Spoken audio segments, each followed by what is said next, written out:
Argentina brutally mocked by Falkland Islands after shameful World Cup scenes. The Falkland Islands took a brutal swipe at Argentina following their World Cup final defeat to Spain over the weekend. The small community poked fun at the expense of their former invaders with a poem ridiculing them for falling without a fight. And in another pointed verse, they declared that the football world breathes easier as a result of Spain's victory.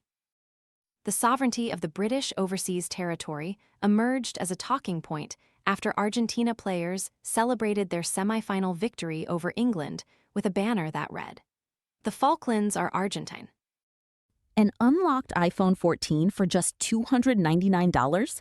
This renewed 128 gig model gives you a vivid OLED display, 5G, and the freedom to choose your carrier.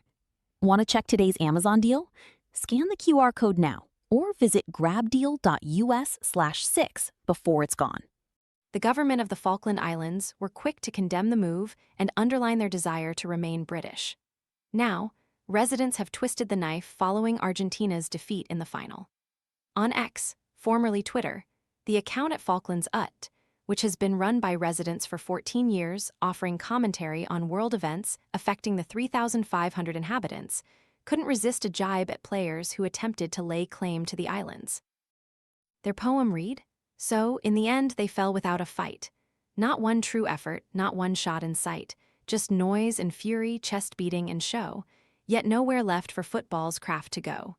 They chased the referee more than the ball, mistook dark arts for greatness after all. For every tumble, every feigned despair, the game itself was left a little poorer there. And when the whistle drew the curtain closed, there was no glory in the path they chose.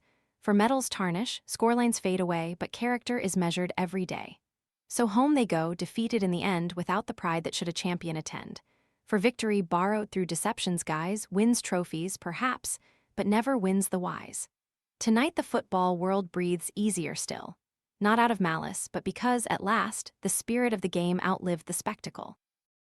Argentina's banner following their victory over England violated tournament regulations, prohibiting players from displaying political messages or slogans before, during, or after fixtures.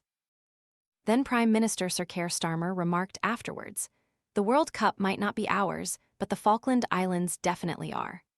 In 1982, the two countries engaged in a 74-day conflict over the sovereignty of the islands, which claimed 907 lives. In a 2013 referendum, the vast majority of islanders decided they wanted to remain British, with only 3 people voting the other way. However, the Argentinians have persisted in staking their claim to the archipelago and revived the matter once more before the semi-final.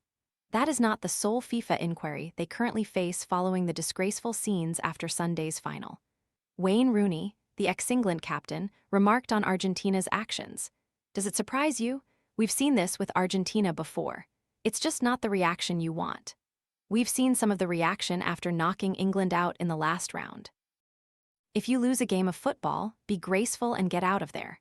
It's really poor from them." The majority of Argentine players were observed turning their backs on Spain as they received their winners' medals. Argentina committed 113 fouls at the World Cup, more than any other side. Head coach Lionel Scaloni commented, "We are gracious in victory, and we must be gracious in defeat. We lost the match and we accept it, but that doesn't mean we stop living or forget everything we did to get here." He was unable to hold back the tears in his post-match press conference and walked out. Luis de la Fuente, Spain's head coach, said, "The match should have been decided much earlier. But this is a World Cup final, and you have to dig deep even against 10 men.